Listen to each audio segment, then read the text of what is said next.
Bapak Dr. Eng Insinyur Astri Jaya, ST, MT, IPM. Beliau adalah dosen dari Prodi Teknik Geologi Universitas Hasanuddin.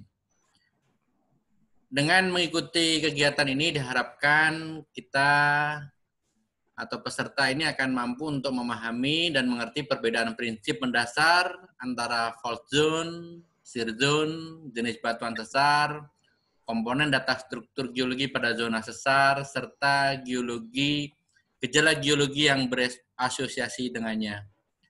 Untuk menyingkat waktu, mungkin paparan di awal, ini akan dari Pak Asri, kemudian dilanjutkan dengan tanya jawab atau tanggapan atau diskusi di akhir dari kegiatan. Seperti biasa Pak Asri, nanti kita akan batasi saja hingga maksimum hingga jam 5.30. Ya, baik, Pak. Mudah-mudahan cukup. Silakan Pak Asri, lanjut saja. Sambil baik. Ini saya diizinkan untuk direkam Pak Asri ya. Boleh, silakan Pak. Ya. Baik, silakan Pak. Ya. Ya, terima kasih Pak Bambang. Ya, terima kasih Asprodi TG atas kesempatan yang diberikan untuk sharing, kemudian mengisi acara kuliah tamu pada hari ini. Assalamualaikum warahmatullahi wabarakatuh. Waalaikumsalam. Selamat sore Bapak Ibu sekalian, adik-adik mahasiswa tentunya, ya, karena ini sesinya buat porsinya lebih banyak ke mahasiswa. Kali ini kita akan sharing tentang fault zone, shear zone, dan juga asosiasinya. Untuk mata kuliah ini tadi sudah disampaikan bahwa capaian pembelajarannya itu adalah mahasiswa diharapkan mampu memahami, mengerti perbedaan prinsip mendasar antara fault zone dan shear zone, ya. Tentunya kemudian jenis batuannya, ya, jenis batuan sesar, kemudian komponen-komponen apa yang ada di dalam, ya. Selanjutnya tentu adalah asosiasi kira-kira apa saja yang mungkin ada di dalam sebuah jalur sesar. Mata kuliah ini kalau di kami itu adalah pertemuan ke-7, ya. Tentunya sebelumnya sudah banyak sekali materi-materi yang bisa mensupport, ya, katakanlah stress, strain, kemudian pola-pola struktur dan sebagainya, sehingga kita fokus pada hari ini adalah fault zone, ya. Baik, lanjut. Ya, ini perkenalan saja. Memang saya adalah mengajar, ya, bidangnya adalah tektonik dan struktur geologi. Ya. Kemudian banyak membantu teman-teman yang trip di Sulawesi. Kemudian aktif juga di Geopark. Ada beberapa jurnal yang bisa mendukung untuk sesi ini adalah jurnal struktural geologi. Kemudian ada di Litos mengenai tektonik. Terakhir, publikasi saya itu yang setelah terjadi gempa di Palu. Jadi memang fokus di structure. Selanjutnya materi kita ada sekitar 8 poin, ya, yang akan saya share. Ya. Pertama adalah fault zone, kemudian shear zone, kemudian komponen struktur geologi yang ada di jalur sesar, ya, kemudian batuan sesar, ya. Kemudian sedikit gambaran terhadap zona sesar yang ada di Sulawesi.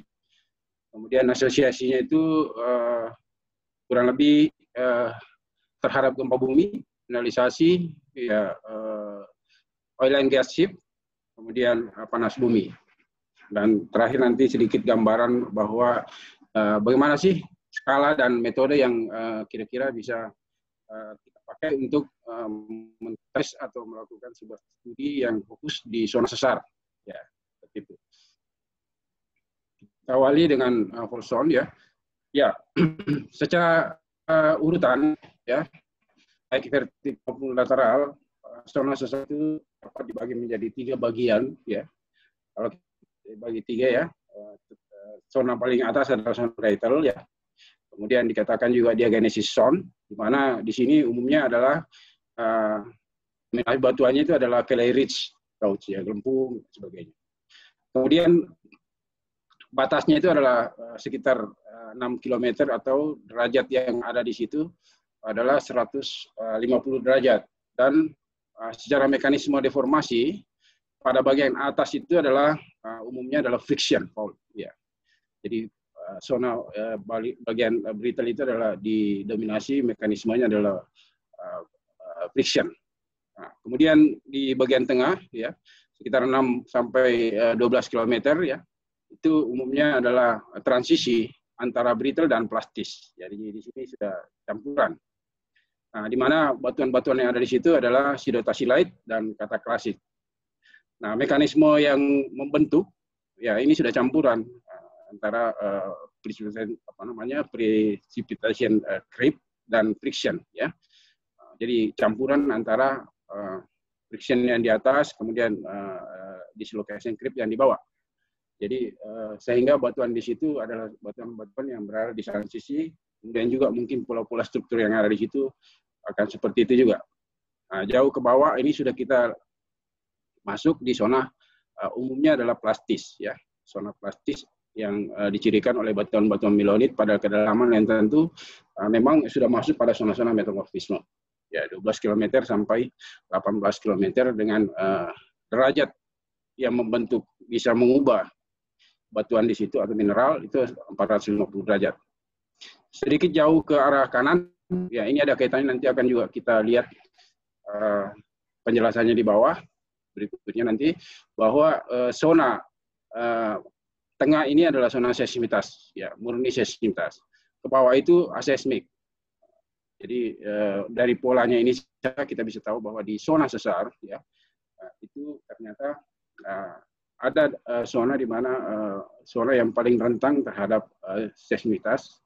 Kemudian kalau di atas itu zona-zona di mana adalah produksi dari seismitas itu, yang biasanya kita rekam, ya, yang bisa langsung kita rekam di lapangan. Ya, kurang lebih seperti itu. Kemudian geometrinya, ya, saya ambil dari lin ini. Geometri sesar itu ternyata terbagi-bagi. Yang di dekat dengan wall rock dinamakan damage zone, ya. Ini ada damage zone dan secara definisi sebenarnya zona sesar itu adalah zona di mana zona yang merupakan intensitas fracture. Itu sudah istilah umum sebenarnya.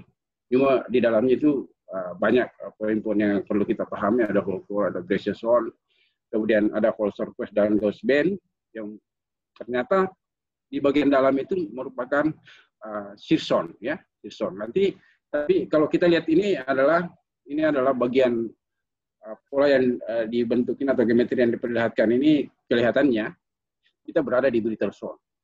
Ya, kita berada di zone. Nanti kita lihat. Nah, disitulah mungkin nanti Bapak Ibu sekalian, adik-adik sekalian, bahwa kita harus bisa membedakan antara fault zone dengan shear zone. Jadi fault zone kelihatannya lebih secara geometri lebih lebar, ya. Sementara shear zone itu lebih sempit. Tapi shear zone ke arah bawah, nanti kita lihat ke arah bawah itu akan melebar. Akan melebar dengan mekanisme yang berbeda dengan brittle zone.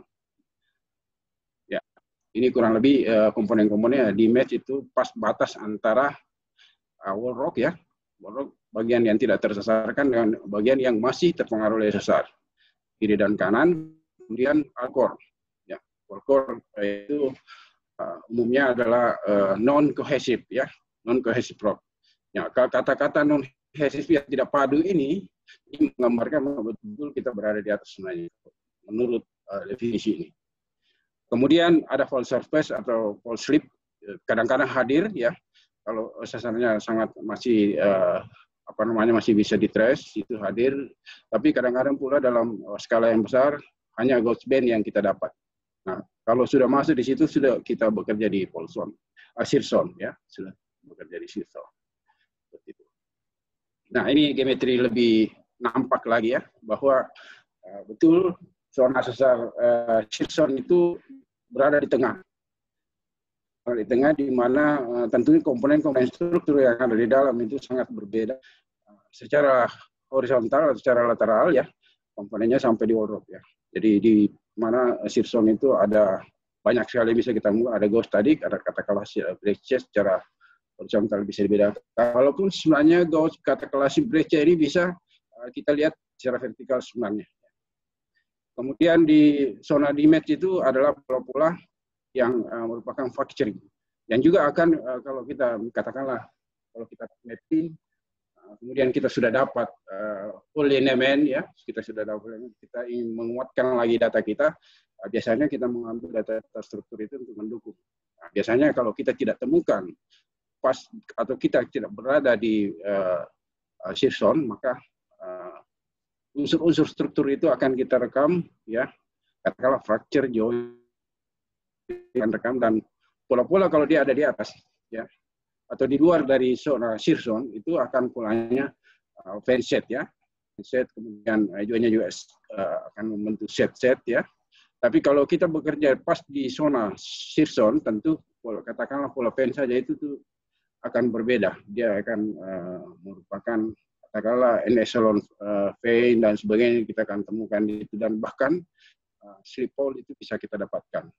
Ya, kalau kita bagian atas, kalau kita ke bawah nanti ya, akan itu semua adalah flow, tidak ada lagi batas. Tidak ada lagi batas yang kita bisa lihat bahwa ada friction membatasi antara damage, ya, dengan wall rock, ya. Itu sudah tidak akan kelihatan lagi. Ini sedikit lebih ke fault zone, ya. Jadi nanti kita lihat bahwa fault zone ternyata akan lebih lebar dibandingkan pola-pola daripada shear zone. Ya, ini gambaran foto-foto yang ini bahwa asana itu lapangan kadang-kadang kita temukan seperti ini. Nah, itu yang penting. Jadi adik-adik mahasiswa kalau pemetaan, ya, kalau kita pemetaan kita tidak boleh memaksakan bahwa kita harus cari batuan-batuan yang katakanlah melanit, ya, itu sesuatu yang sulit kalau memang di jalur itu tidak ada shear zone. Ya, tapi kalau kita di pola-pola yang berada di pola fault zone saja, itu frictional yang displacement, slip surface, kemudian deformation band itu akan kita dapat. Yang penting barangkali untuk adik-adik mahasiswa bahwa kalau kita sudah dapat linemen struktur, kemudian kita mau menguatkan kita punya pola struktur di situ, kita harus mencari indikasi komponen-komponen struktur apa yang mendukung sehingga nanti kita bisa paham bahwa saya ini berada bekerja di shear zone atau di fault zone, ya. Nanti itu akan kelihatan dari batuan kemudian komponen-komponen yang lain. Ya, dengan demikian kalau di zona fault zone model principal trace itu bisa kita terapkan karena dia adalah posisinya adalah yang mekanisme yang membentuk adalah frictional faulting. Jadi semua gerusan-gerusan itu bisa kita dapat, kemudian principal trace seperti yang biasa kita lakukan di lab itu bisa kita fungsikan, ya, untuk merekam. Jadi bahwa undescended tectonic trace ini bisa kita terapkan khusus untuk shear zone, fault zone, maaf. Jadi bagian atas, ya. Bahkan ya banyak orang yang menghubungkan dengan kegempaan, ya, di mana vokal mekanisme misalnya kita ditemukan bisa diambil dari fault trace, ya, fault slip yang kita bisa bandingkan dari rekaman geofisik, sehingga kita bisa mengatakan bahwa area kita ini dipicu oleh katakanlah oleh sesar nomad atau sesar geser atau sesar turun. Ya, intinya bahwa di atas kalau kita bekerja di fault zone, ya, kita masih bisa gunakan frictional faulting dengan komponen-komponen nanti kita lihat di penjelasan berikutnya. Nah, ini adalah ilustrasi, ya. Saya mencoba mencari ilustrasi untuk sedikit bagaimana kita betul-betul bisa membedakan antara fault zone dan shear zone, ya. Ya, ini gambarannya bahwa kalau fault zone, ya, frictional itu masih kelihatan di placement dan sebagainya. Kalau bekerja di shear zone, ya, seakan-akan itu batas tidak ada. Yang bisa kita trace itu adalah defect daripada mineral, ya, perubahan orientasi oleh mineral, ya. Kalau di sini adalah displacement yang disebabkan oleh stress state, ya, fault slip dan lain sebagainya. Oke, kita lihat di shear zone. Nah, ini adalah di shear zone seakan-akan kita tadi, walaupun di bagian atas kita ada digambarkan tadi ada shear zone, ya, tetapi sebenarnya yang original shear zone itu ada di bawah, ya. Jadi ini adalah model daripada Bosan yang banyak sekali sekarang digunakan, bahwa kalau kita berada di zona brittle, ya, umumnya kita akan dapatkan frictional faulting, kemudian batuan-batuan yang ada di situ adalah incohesive, ya, pada bagian atas, ya, daerahnya dingin, kemudian lebih ke bawah adalah cohesive yang dikatakan adalah brittle. Kemudian di zona transisinya itu tentu brittle dan plastik itu akan kita temukan. Nah, di sini kelihatan bahwa yang membedakan adalah untuk lebih membatasi adalah menempatkan kuarsa sebagai pembatas peak daripada kuarsa untuk melebur. Jadi di derajat 250 sampai 350 itu dianggap bahwa kuarsa itu bisa bisa melebur menjadi sebuah subgrain yang baru. Ya, tentu ke bawah lebih ini lagi ya, lebih jelas lagi karena batasnya itu adalah batas transisi. Kemudian batas paling bawah transisi itu adalah zonanya feldspar ya. Jadi memang feldspar kalau mau berubah atau mau rekristallisasi maka dia di kedalaman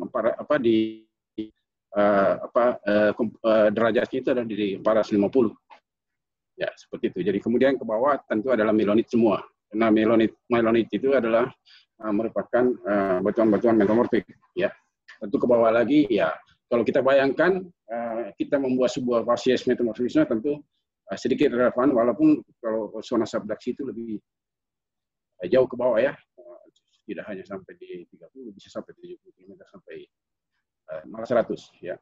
Nah, ini gambarannya. Ya, kalau kita lihat ya memang orientasi yang bisa kita lihat di sini adalah orientasi yang dibentuk oleh perubahan mineral.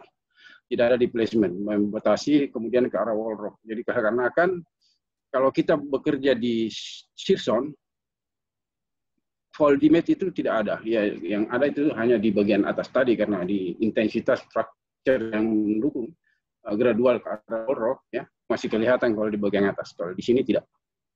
Ya, tidak. Sehingga ya beberapa definisi menajamkan itu ya bahwa umumnya kalau kita bekerja di daerah shear zone umumnya adalah non koaksial. Jadi sumbunya itu tidak sama lagi. Kalau lihat bahan apa benda atau mineral tidak sama lagi. Jadi kalau bekerja di atas umumnya adalah pure shear ya. Kemudian ya tentu kalau di shear zone kalau kita lihat tadi ini gambarannya bahwa shear zone ternyata betul-betul didaktil zone.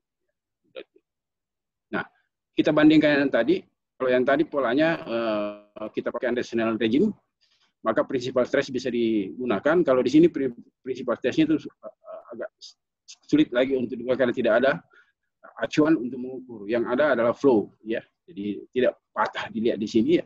Kelihatan hanya displacement yang seakan-akan displacement itu yang di-arrange oleh flow saja. Maka saya katakan area ini adalah area dislocation creep.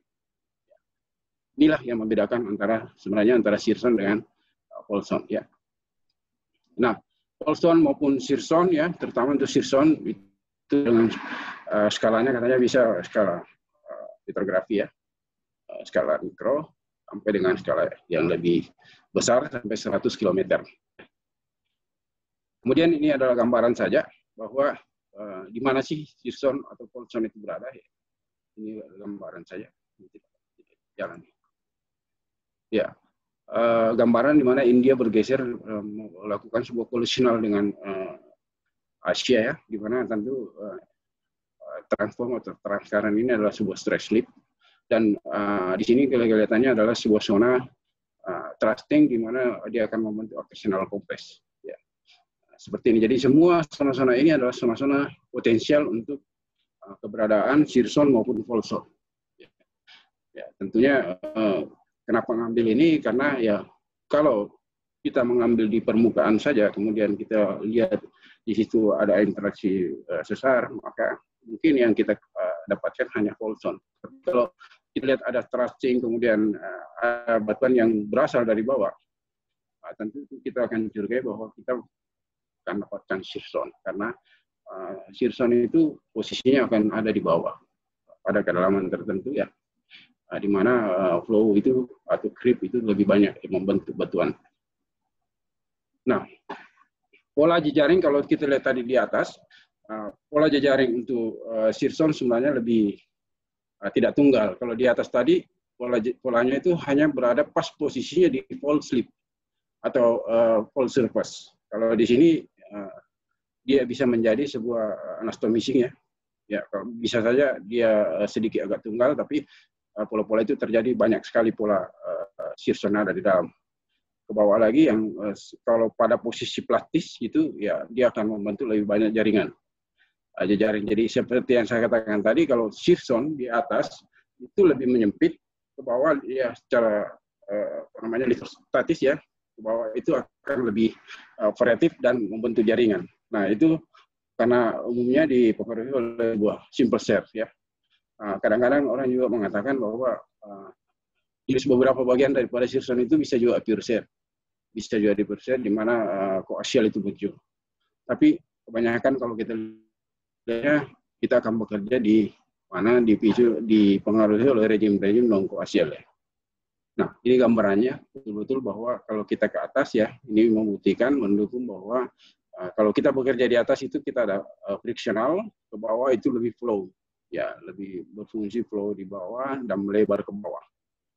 Jadi ductile zone, kemudian transisi yang mungkin di sini, dan ini adalah umumnya adalah fall zone. Secara kalau kita lihat tadi definisi atau komponen-komponen yang ada. Nah, apa yang membuat sebuah shear zone atau fall zone itu menjadi softening ya di situ, dalam artian bahwa batuan akan berubah dari original batuan rocknya ya. Menurut pendapat dari Fosan bahwa softening itu terjadi di plastic regime kemungkinan disebabkan oleh dynamic recrystallization. Ya, dynamic recrystallization itu adalah perubahan deformasi dinamik yang dialami oleh kristal. Ini biasanya dipakai itu nanti kita lihat. Kalau kita bisa pakai acuan tadi yang standar kuarsa itu bisa kita lihat bahwa rekrutasi yang terjadi di kuarsa. Nah, beda dengan jadi grand reduction di sini berbeda di brittle zone. Kalau di brittle zone grand reduction itu karena proses kataklasis. Kalau di sini ada rekrutasi oleh mineral. Jadi kelihatan bahwa kalau semakin ke atas yang terbentuk itu yang membedakan batuan itu adalah ke bawah itu adalah mineral yang berubah, ke atas itu adalah utuh batuan yang saling bergesekan. Kemudian fase metamorfisme tentu jelas bahwa fase di duktil itu adalah betul. Kemudian ini bagus karena ada hydrothermal alteration kadang-kadang. Ya, nanti kita lihat jalur sesar itu bisa merupakan sebuah jalur bagus untuk hydrothermal alteration. Apalagi sekarang banyak sekali orang model untuk ke arah organic gold deposit. Kemudian hydrolytic weakening, artinya molekul-molekul itu yang ada pada saat rekristalisasi, ya di gram boundary migration itu, di gram boundary daripada rekristalisasi kuarsa bisa diisi oleh H2O dan OH ya, di situ yang biasa kita trace untuk menentukan kedalaman dengan melihat sebuah inklusi ya, inklusi fluida. Nah, istilah gram boundary sliding, gram boundary migration ini adalah unsur-unsur yang merupakan sebuah proses rekristalisasi yang dialami oleh sebuah batuan ya, oleh mineral, termasuk lebih paling bagus adalah kuarsa. Kemudian shearing heating saya jelas ya, melting bisa di situ. Jadi jalur-jalur sesar seperti itu yang menyebabkan batuan menjadi soft ya, dalam pengertian bahwa dia berubah dari bentuk rock ya. Sementara di brittle regime ya, dia umumnya ada fracturing ya, non kohesif, kemudian kata kuncinya adalah slip surface tadi ya. Kemudian tadi ya adalah kata klasik, kemudian umumnya adalah clay ya, clay mineral ya. Kemudian ini adalah menggambarkan ya batuan masih kelihatan terbatas. Kalau di zona shear zone itu tidak ada, karena kan tidak ada batas antara zonanya shear zone dengan wall rock. Walaupun ya kalau kita melakukan penelitian lebih detail ya tentu eviden daripada simple shear itu bisa kita dapat. Cementation pressure solution ya saya kira jelas. Kemudian bagaimana dengan komponen struktur geologi yang ada pada zona sesar ya? Ya, ini adalah gambaran ya saja ya, bahwa sudah tadi saya jelaskan di atas ya, bahwa bitterstone itu umumnya adalah merupakan area yang diskontinuitas. Jadi patah terus, patah. Ya, batasnya antara wall rock itu sangat-sangat jelas ya. Kemudian dari mekanisme yang tadi ya tentu adalah brittle. Kata klasik friction, sliding, sedikit ada rotation di situ. Rotation mungkin dilihat dari displacement ya, atau perubahan atau katakanlah bentuk-bentuk lipatan-lipatan yang minor yang bisa kita dapatkan di situ. Kemudian transition zone ya jelas hadir yang di atas dan hadir yang di bawah. Ya, nah ini tentu karena dia transisi daktil dan brittle itu hadir, maka pola-pola yang ada itu akan lebih variatif ya. Ya diskontinuitas ada, ya walaupun sudah gradual ke bawah itu batas dari zona sesarnya itu sudah sedikit ya sudah mulai gradual ya. Kemudian komponen-komponen vein dan lain-lain itu hadir di sini ya sangat bagus. Tapi tentu vein-vein yang di sini dengan vein-vein yang mengisi vein set joint set yang ada di atas akan berbeda. Kemudian ke bawah ya sudah jelas bahwa batas itu akan adalah flow yang memperlihatkan sebuah pola displacement. Jadi dengan demikian yang kita bisa lihat adalah perubahan bentuk daripada mineral ya, di mana mineral akan membuat suatu perubahan yang mengindikasikan sebuah gerakan. Kalau yang di atas ya tentu adalah displacement atau friction. Seperti itu. Nah, ini ada gambarannya ya. Ini adalah zona di mana kita berada di zona brittle. Nah, demikian kalau di zona brittle tentu frictional lebih banyak.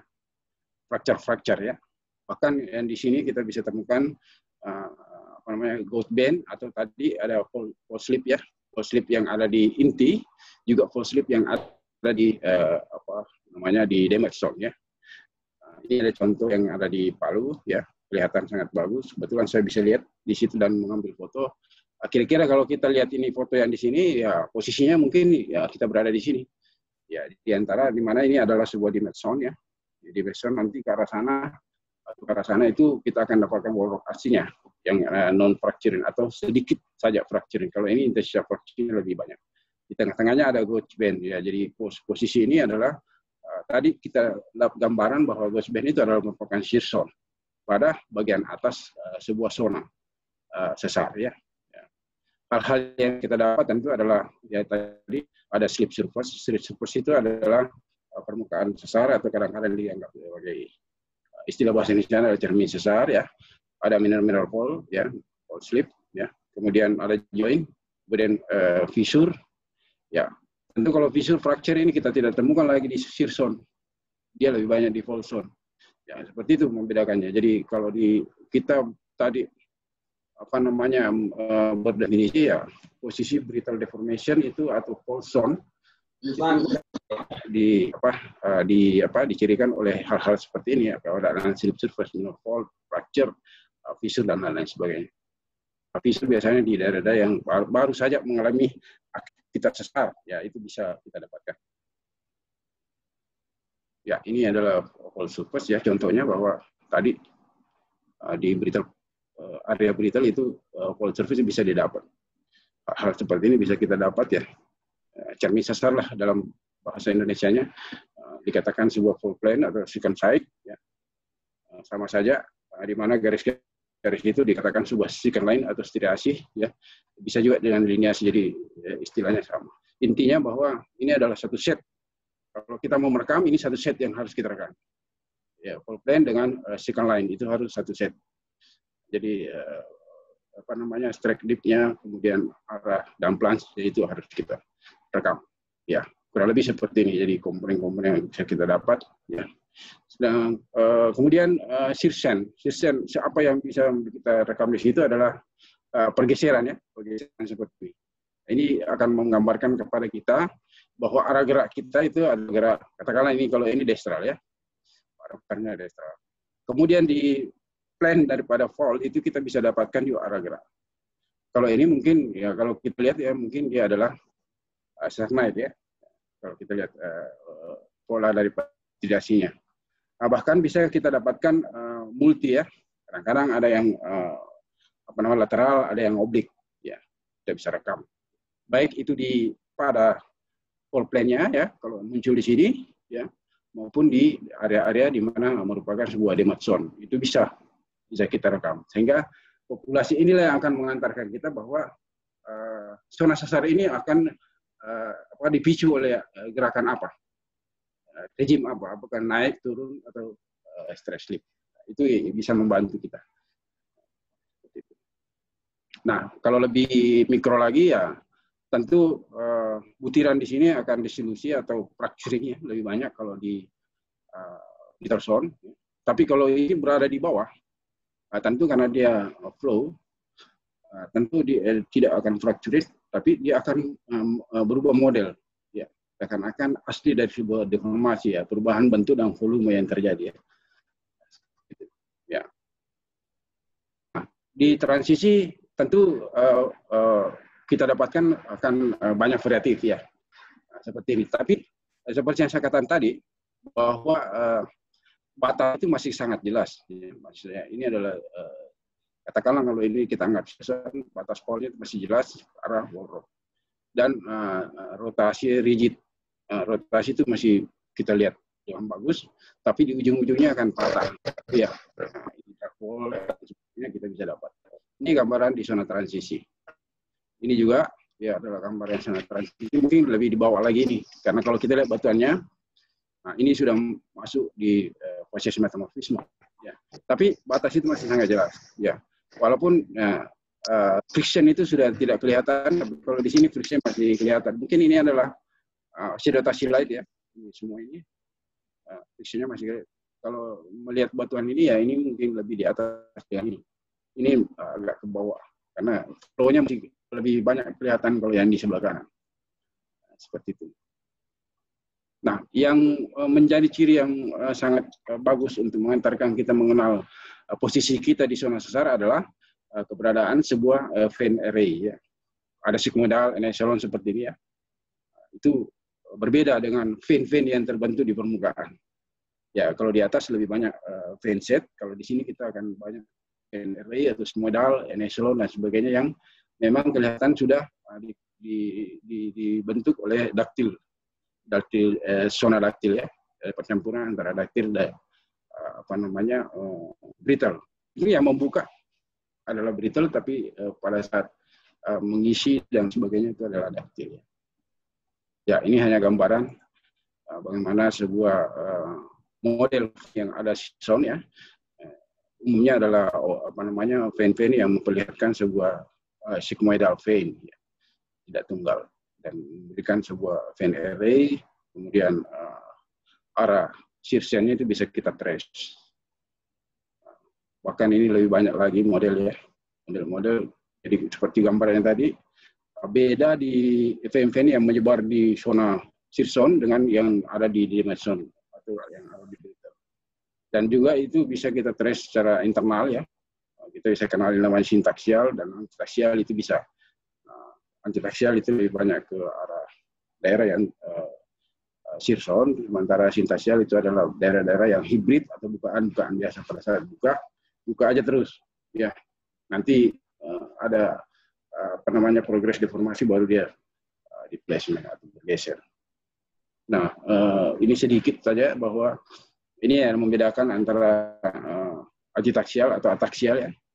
Ataksial itu pinggirannya itu akan memperlihatkan sebuah pola displacement, sementara kalau bukaan biasa hibrid dia akan membuka dan tumbuh mineral katakanlah kuarsa di dalam. Sementara ini lebih banyak kita temukan nanti setelah progres deformasi, di mana mineral-mineral yang tumbuh di dalam vein itu akan membuat crush shell. Ini dari Bond bagus sekali untuk menggambarkan ini. Banyak lagi sekarang ini untuk review model daripada vein itu banyak digunakan. Nah, selain itu kadang-kadang juga kita temukan namanya boarding. Tapi boarding kan banyak. Ada swell dan sebagainya yang hanya karena pembebanan. Ya, boarding yang ada di dalam zona sesar itu adalah asymmetric boarding, ya. Asymmetric boarding. Di mana shear-nya itu bisa kita trace dengan melihat orientasi daripada objek model boardingnya itu di daerahnya.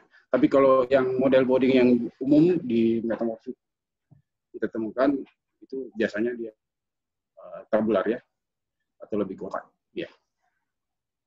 Nah, di ductile zone, ya, seperti yang saya katakan tadi, batasnya itu sudah tidak jelas lagi, seakan-akan flow itu sama yang berasal dari core ke arah wall rock. Walaupun kalau kita trace, ya, katakanlah kalau kita mengambil sampel di sini, mengambil sampel, ada orientasi yang kita bisa lihat, ya, di mana yang menjadi parameter di sini adalah bukan friction, tidak ada lagi flow shear dan sebagainya. yang adalah perubahan orientasi mineral. Jadi istilahnya tidak ada batas antara fold core dengan ore, ya. Kemudian ya dikatakan pasif ya. Dominan adalah yang membentuk atau memicu itu adalah plastic regime. Ya. Sehingga yang sirsen yang bisa kita dapat, kalau yang ditanda tadi, sirsen kita bisa dapat di fold slip arahnya ya, kemudian di placement antar bidang. Kalau di sini ya rotasi daripada sebuah mineral ya. Nanti kita lihat seperti apa. Foliasi yang namanya shear band bisa membantu kita. Kemudian ada fold asimetrik ya. Ya seperti tadi bonding juga ada. Ya seperti itu gambarannya. Nah, ini gambaran-gambaran kalau kita bekerja di shear zone. Jadi tentu kalau kita sudah dapat area di mana kita bekerja, kita melihat apa yang terjadi di situ di zona itu dan masih original diperlihatkan oleh lineamen, maka kita perkuat dengan batuan yang ada di situ. Nah, batuan apa yang ada di situ untuk melihat ya tentu komponen-komponen tadi, ini adalah komponen datil, apakah datil lebih banyak, ya, apakah brittle yang lebih banyak, sehingga mendukung bahwa kita berada di zona sesar di posisi ini, kemudian dominan apa yang ada yang mendukung kita punya pola sesar. Seperti itu. Ya, ini kadang-kadang fold ya, symmetric fold, kemudian shear band ya, di mana foliasi itu sudah progresif. Setelah foliasi, kemudian ada lagi yang band yang terjadi ya, karena progresif deformasi, kemudian rotasi, ya, rotasi arah putar ya daripada mineral banyak 12 ya. Kemudian bahkan kadang-kadang kalau di zona mineralisasi bisa dapatkan progres stack deformasi itu dengan melihat keberadaan sebuah fring yang ada di pinggir. Ini contoh adalah fring yang ada di pinggir sebuah pirit ya, rhomboidal pirit. Ini adalah euhedral pirit. Ini artinya apa? Setelah foliasi terjadi, ya, progresif lagi. Dan yang menjadi petunjuk di situ adalah kuarsa. Nah itu tadi, makanya tadi geometri itu di kedalaman 15, kemudian dikatakan bahwa komponen temperatur di situ adalah batasnya adalah kuarsa, makanya kuarsa dipakai. Nah, sehingga bisa kita trace sebuah progresif sebuah deformasi.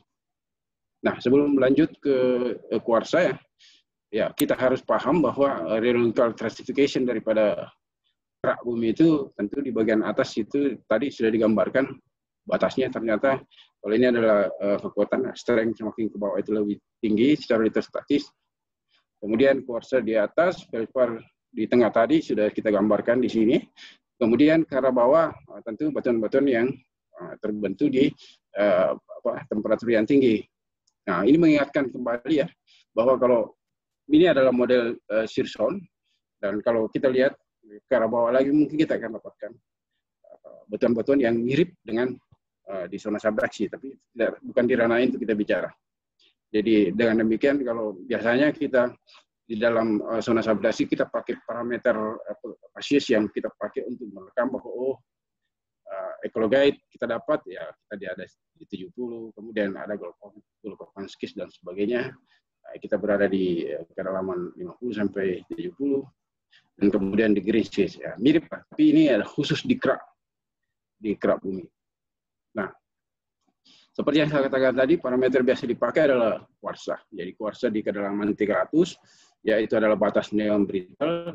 Sehingga beberapa ahli membagi ya bahwa kalau kita temukan evident model perubahan grain mineral, dikatakan grain border migration, subgrain rotation, dan ada bulging, itu bisa memperlihatkan bahwa kita di dalam perubahan sebuah tahap deformasi sebuah batuan. Ya, ini gambarannya secara urutan ya. Nanti kita lihat urutan batuan bahwa itu melanit, kata klasik kan sudah kita lihat sebagai bentuk. Di atas itu tadi adalah kata klasik ya, bahwa itu sudah zonanya melonit. Nah, saya mau gambarkan ini sintetik daripada kuarsa.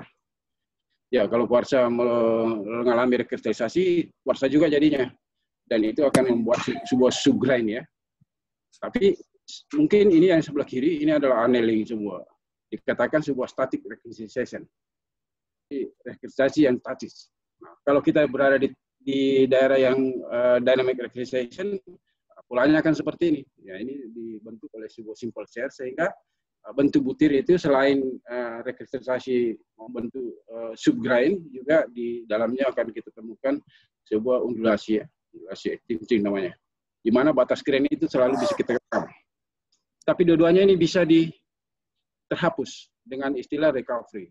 Kalau misalnya datang panas lagi lebih tinggi, katakanlah kalau area kita tiba-tiba ada magmatisme, ya tentu dia akan terpanaskan dan mengalami rekristalisasi lagi, walaupun trace daripada masih dinamiknya itu bisa kita trace. Ini makanya kuarsa dipakai tadi. Mungkin kalau untuk mineral-mineral lain ada juga, tapi banyak kan kita gunakan ini karena umumnya batuan-batuan yang terutama di kontinen itu banyak batuan-batuan yang disusun oleh mineral kuarsa. Secara petrografi ya gampang sekali ya, kita bisa trace perubahan itu, bahwa sebuah main grain itu sudah mengalami sebuah deformasi dinamik di mana ada perubahan gelapan, dan dikatakan batas-batas itu adalah batas-batas sebuah subgrain, ya. Nah, untuk membedakannya itu ya, kalau model elongate seperti ini ya tentu ini adalah dynamic decaltrization, ya. Kalau yang model segi-segi 4 begini itu umumnya adalah statik, yang anel saja karena panas saja yang berfungsi. Seperti itu. Nah, sehingga di kedalaman tadi itu kalau kita melakukan trace daripada kuarsa, kita bisa trace ya, dimana kalau high temperatur itu umumnya dikatakan grain boundary migration yang terjadi, ya, kotak-kotak seperti ini. Jadi pembentukan subgrain itu bentuknya akan seperti ini. Di tengah akan ada rotasi, ya, kelihatan rotasi tapi subgrainnya masih kelihatan. Ya, bawah baljin, ya, baljin ditemukan, kemudian di subgrain itu masih sangat-sangat kelihatan dinamiknya. Ya. Jadi dynamic rekristalisation itu tidak terjadi pada temperatur yang tinggi, dia akan di low temperatur. Makanya tadi kalau sudah masuk ke area zonanya betul-betul sudah metamorfik, ya tentu kita akan dapatkan perubahan bentuk high temperatur, itu adalah grain boundary migration, ya, sama dengan ini tadi. Nah, ini makanya dia kuarsa sebagai peak di sini dan feldspar, di mana bentuk-bentuk yang tadi itu bisa kita trace, sehingga kita bisa posisikan posisi kita di mana kita berada pada saat kita mengambil sampel, ya. Nah, mungkin tidak disadari, ya, biasanya untuk menentukan kedalaman sebuah, katakanlah ini banyak dipakai untuk menentukan kedalaman di mineralisasi, ya. Sebenarnya sisa-sisa void, ya, atau vapor yang ada di trace inclusion itu sebenarnya itu adalah subgrain, ya. Subgrain yang tadinya awalnya grain yang pertama terbentuk kemudian menjadi subgrain, sehingga batas-batas grain itu tersebar inklusi fluida. Tapi kan biasanya kita langsung masuk ke sini, melihat jenis inklusi fluida apa yang terbentuk, sehingga ada ada parameter yang kita pakai bahwa kita terbentuk di sini kedalaman ini, ya. Walaupun sebenarnya kalau perubahan grain itu bisa saja tadi baljin bisa kita posisikan di mana kita posisinya berada. Oke. Mungkin itu. Kemudian batas sesar, batuan sesar. Batuan sesar, ya, saya kira umum, hanya saja banyak hal-hal yang perlu kita pahami dulu. Yang pertama adalah tadi kalau dilihat dari lingkungan lingkungan sesarnya itu adalah bagian atas di zona brittle itu umumnya adalah incohesive. Walaupun di atas itu umumnya adalah non foliasi, tapi ada juga foliasi yang folgoed. Mungkin dari band-band itu yang dimaksud di sini, ya. Kemudian kohesif itu ada pseudotarsilite. Braccia-nya banyak terbagi. Kadang-kadang braccia yang di sini kita sulit untuk membedakan braccia yang ada di sini. Tapi di sini didefinisikan bahwa 30% di atas same fragment itu adalah braccia yang lepas-lepas di atas, yang kohesif. Tapi kalau braccia yang welded, ya, yang padu atau kohesif itu dengan grain yang lebih kecil, ya, tentu posisinya ada di sini. Bahkan kadang-kadang kita sulit membedakan dengan kata klasik. Kata klasik ini sulit lagi membedakan dengan protomilanate. Yang intinya bahwa kalau di bagian sini kita lihat yang non-foliated, itu akan berbeda dengan yang melonit yang betul-betul sudah kelihatan kita sudah masuk di zona metamorfisme. Nah, ini mungkin gambarannya ya, Brexia lepas, ya, ini terbentuk dari dingin, di brittle, di bagian atas permukaan bumi, ke bawah sedikit, kadang-kadang kita temukan gouge seperti ini ya. Kemudian di bawah lagi, kita biasanya dapat ini ya. Pseudotactylite ini, beberapa ahli mengatakan ini adalah sebuah sentakan daripada seismitas, sehingga dia bukan magma yang membentuk ini. Jadi makanya dikatakan pseudotactylite. Tactylite ini adalah basal. Pseudo itu adalah palsu ya, sehingga warna hitam, tapi ini dibentuk oleh batuan itu sendiri setelah tercrash ya. Jadi, karena dia posisinya di zona transisi. Kemudian menjadi glacier ya, ini pencirinya. Kemudian Brexia ini yang seperti yang saya katakan kadang-kadang sulit dibedakan. Intinya bahwa kita lihat matriksnya sangat valid. Kemudian kohesif ya, tentu kita berat, cuma ukurannya akan membedakan klasifikasi lagi nih. Ada yang keras, ada fine, ada macam-macam ya, mikrobresi lagi. Nah, ini adalah kata klasik ya, di kata klasik orang lain. Nah, kata klasik kadang-kadang juga sulit dibedakan dengan protomalonit, karena kalau dilihat di klasifikasi ini, kata klasik katanya tidak berkasih. Sekarang kalau sudah bercampur dengan protomelonit yaitu agak sulit ya, agak sulit untuk menentukan. Ya, dia tidak bervariasi sebenarnya, tapi dia masih kelihatan setengah Brexia dan setengah sudah masuk ke zona metamorfisme. Ya, kalau melonit saya kira ya dari foliasinya sudah sangat jelas, kemudian porfiroblas itu jelas sekali. Hanya grainnya saya yang bedakan, kalau ini masih kelihatan banyak di proto itu masih ada kesan fracturing ya, karena dia di transisi. Kalau ini sudah betul-betul di melonit, dan ini yang fine grain ya, grain itu lebih halus, ya, lebih halus. Dikatakan ultramelonit, melonit dan protomelonit. Lingkungannya ya posisinya akan kurang lebih seperti ini ya.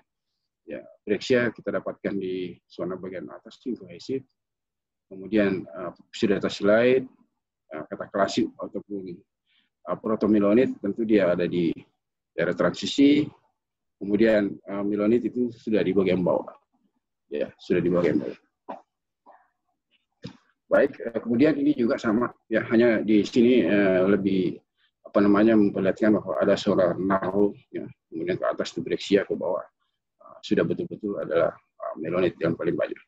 Jadi kelihatan memang kalau bicara dengan friction dan creep ya, ke bawah lebih creep, ke atas itu lebih kelihatan pecah dan kelihatan friction ya. Jadi, seperti itu. Jadi lingkungannya juga kelihatan dari batuan itu mendukung bahwa apa yang ada komponen-komponen yang kita jelaskan di atas tadi itu tentunya sangat sejalan ya, itu paralel. Kemudian kita lihat sedikit contoh-contoh yang ada di Sulawesi. Ya, sekarang Sulawesi ternyata banyak sekali ya, banyak contoh-contoh yang ada di sini yang bisa kita lihat. Hanya saja di sini belum bisa kita definisikan yang mana sih yang sudah ada shear zone-nya, yang mana yang umumnya adalah merupakan fault zone saja. Nah, kalau Palu ini sudah jelas karena Palu ada metamorfik, ya, ada granitik, gneiss dan sebagainya ada di sini yang kepotong oleh struktur yang kelihatannya yang lebih tua. Nah, sehingga daktilnya itu masih kelihatan sangat bagus. Namun ke atas ya seperti yang digambarkan tadi itu fracturing ya, brittle deformation didapatkan. Kemudian yang daktilnya itu bisa kita temukan rotate daripada porfiroblas yang ada, apakah itu polyclas, garnet, bahkan kuarsa sendiri ya. Kemudian ya di situ progresif kita dapatkan dari model-model kuarsa juga bisa kita trace bahwa betul-betul memang ada dua zona di sana yang lengkaplah zonanya, mulai dari daktil transisi sampai dengan brittle ya, bahkan terakhir ya ground fissure kita bisa dapat. Artinya yang merupakan sesar aktif ya, ground fissure kita bisa dapat. Kemudian ya Brexia, fall slip lengkaplah di sana kalau di sini. Jadi untuk melihat sebuah keberadaan dia merupakan fault zone, merupakan season ya, di Palu itu sangat lengkap. Beda dengan Walanai. Walanai hanya maksimal yang kita bisa dapat adalah kata klasis saja. Yang lain itu kebanyakan adalah full slip. Pernah juga satrace adalah kalsit juga banyak di sana bisa kita jadikan acuan. Mungkin yang Kolaka fault ini ya adalah Sirson juga karena di situ muncul skis walaupun ini saya cari gambar atau fotonya penulis terdahulu. Ya fracturing ada, kemudian kelihatannya ada flow juga yang pernah terbentuk. Cuma skis yang ada di sini kita tidak tahu flow itu terbentuk karena merupakan proses yang dipicu oleh SAR itu ataupun metamorfisme. Ya. Yang lain mungkin ya. Kemudian sedikit ke arah timur ya, ini ada tulisan bagus ya. Kelihatan bahwa di Seram itu Sirson banyak sekali. Bahkan bisa kebagi-bagi ya, ada pola-pola strukturnya ya. Sirson ada di sini. Ini Sirson yang paling masih nampak. Ya, zona di situ betul-betul Sirson ada. Walaupun di placement untuk fault zone batasnya itu sangat jelas. Ya, artinya mungkin Seram ini berlangsung progres deformasi atau struktur itu panjang. Ya, sehingga pola-polanya kelihatan banyak. Kemudian bagaimana dengan asosiasi zona sesar ya, tentu kalau ke arah mineralisasi ya sesar banyak dipakai, tapi tergantung kita melihatnya. Kalau kita berada tadi, kalau kita pakai parameter kedalamannya ke atas ya tentu brittle yang banyak yang masuk ya. Kemudian di tengah kecuali mungkin porpiri kurang ya, yang epithermal itu banyakkan dikombinasi atau jalurnya itu jalur magmatisme dan hidrotermal. Yang banyak sekarang lagi didiskusikan ya, ada organic gold deposit yang ada di Indonesia, ya Sirson ini. Karena memang Sirson posisinya di bawah, jadi Sirson itu apakah asosiasi dengan mineralisasi yang banyak sekarang intinya bahwa fault zone itu atau Sirson itu adalah merupakan jalur konduit ya daripada hidrotermal, dan nanti pada posisi tertentu dia akan menunjukkan sebuah mineralisasi dengan keberadaan sebuah alterasi. Ya, artinya walaupun ini zona ada panasnya, tentu tetap harus ada source panas yang akan memicu atau menghasilkan sebuah hidrotermal. Nah, gambaran-gambaran terhadap di mana posisi mineralisasi terhadap yang dipicu oleh struktur ya seperti yang di sini ya, di Poljok atau Polben banyak asosiasi dengan Brexia hidrotermal, Penfen set yang ada di situ juga banyak. Di situ katanya model epithermal gold deposit berada. Ya seperti di sini ya gambarannya. Ya Brexia seperti ini asosiasi dengan sulfide, pirit dan sebagainya ya. Nah, ini adalah gambaran daripada bagaimana sebuah Sirson itu berhubungan dengan sebuah jalur mineralisasi. Ini juga ini model Penset ya, Penset yang ada baik di wall rock-nya tersebar atau disseminated sulfida di dalamnya juga seperti itu. Ini yang saya gambarkan tadi ya, tentu course subgrainnya itu adalah jalur-jalur fluida, dimana tadi inklusi maupun trace daripada sulfida itu bisa tertambah di situ. Ada reverse juga seperti itu ya. Normal fall akan seperti itu juga. Ini sudah kelihatan dia menggunakan pola temperatur dan kedalaman tadi untuk menentukan sebuah. Nah, vein fracture ya, saya kira asosiasi terutama mungkin ya bukan cuma di Sirsonnya ini. Kalau ini mungkin di Medzonnya juga ada banyak sekali. Apakah itu kompresional atau inflational yang membantu. Nah, ini sekarang lebih tren ya. Di mana Sirson itu yang ada di accretion terrain itu ternyata adalah sebuah parameter Sirson yang dipakai, di mana dibagi-bagi di zonanya di atas, epizonal, mesosonal, brittle dan sebagainya. Ini sebenarnya adalah lingkungannya daripada model-model tadi brittle, zona transisi dan daktil ya. Jadi harus hadir ini sebenarnya harus hadir magmatisme sehingga itu bisa memicu sebuah larutan hidrotermal ya. Ya modelnya tadi ya mirip, walaupun kedalamannya sedikit agak berbeda, tapi kelihatannya ini yang dipakai. Sekarang sudah agak match dengan pola Sirson dengan pola-pola organik yang sekarang yang lagi dipakai. Ini adalah fanset ya, saya kira fan-fan yang ada di daerah Sirson. Saya kira ini jelas bahwa orientasi sulfit yang ada di foliasi itu adalah sebuah area Sirson. Ya. Bahkan sirben juga ada. Artinya kalau kita temukan model seperti ini ya kita katakan bahwa ya kita mungkin adalah organic gold yang berada di zona Sirson. Mineralisasi terjadi di zona Sirson. Seperti ini juga ya di foliasi maupun di polnya itu orientasi daripada sulfida. Pirit dan sebagainya, bahkan model seperti ini bisa kita dapat menandakan sebuah mineralisasi yang terjadi lebih ke bawah di zona Sirson. Bahkan ya ini juga bahwa progres daripada deformasi itu bisa direkam ya, di mana orientasi mengikuti pola foliasi. Jadi ini bisa menandakan kita bisa rekam trace daripada deformasi yang terjadi di sebuah daerah. Foliasi, sirben, kemudian ada lagi terakhir deformasi yang terjadi yang digambarkan oleh sebuah fring yang terjadi di pinggir-pinggir daripada pirit. Nah, dengan demikian kalau di zona mineralisasi yang berhubungan dengan Sirson, ya semuanya untuk vein sistemnya itu adalah vein yang echelon dan shear tensional vein ya.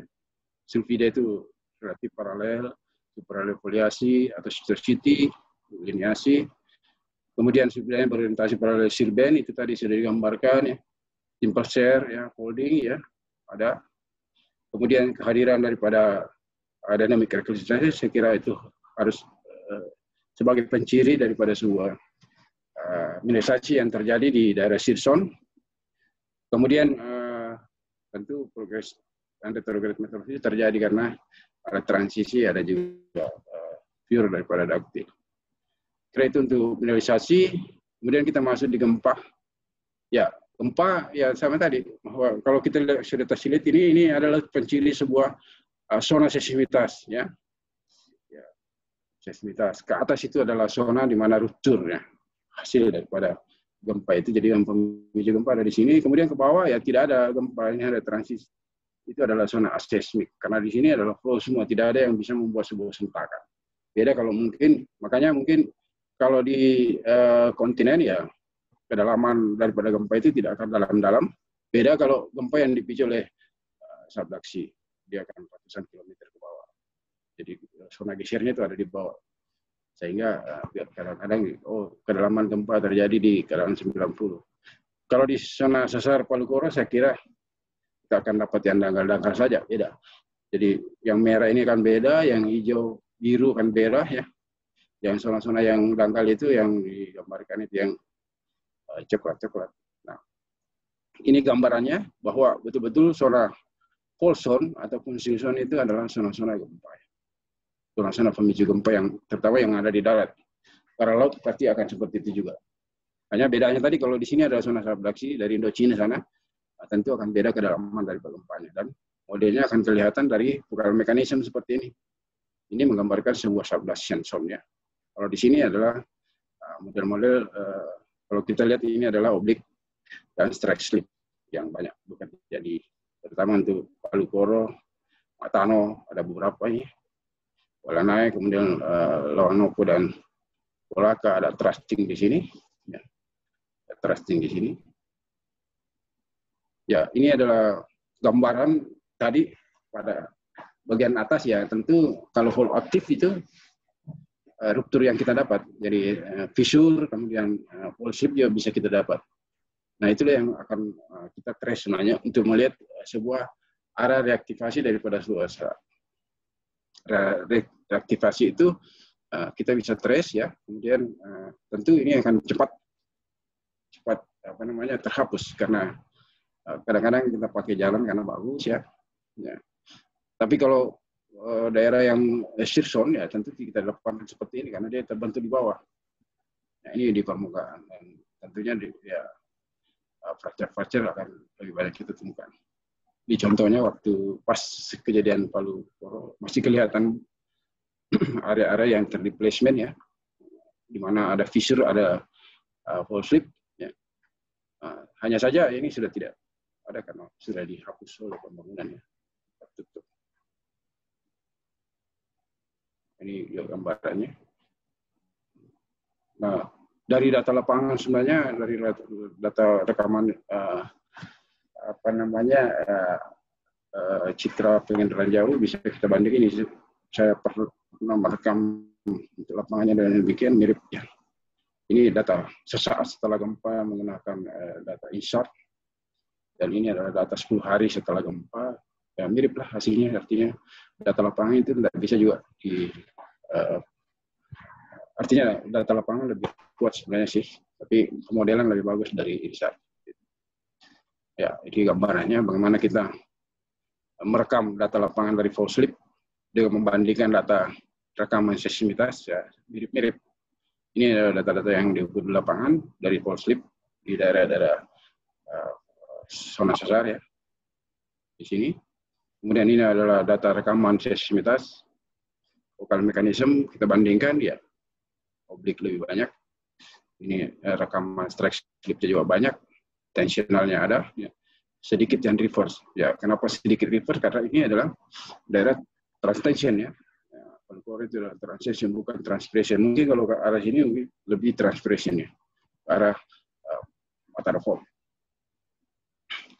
Kemudian untuk migas, ya walaupun migas lebih banyak ke perekaman seismik, tapi pada saat kita mau melakukan menentukan sistem petroleum ya, tentu kita harus mencari dulu kira-kira ada enggak di situ tanda-tanda adanya minyak. Nah, tanda-tanda minyak ya tentu adalah gas atau oil ship yang ada di situ. Nah, kalau kita lihat sebetulnya Sulawesi ya banyak sekali ya mengikuti pola, terutama yang di sini yang sudah proven ya, yang di daerah daerah Matindok itu berada di zona-zona trusting yang ada di Batu sini. Kemudian ini kelihatannya ada juga di Sengkang gas ya, ini dipicu oleh Sarawalna. Di sini adalah full bell daripada Mamuju. Walaupun di sini ada yang didapat ya. Kalau ini sudah proven eksplorasinya, proven produksinya.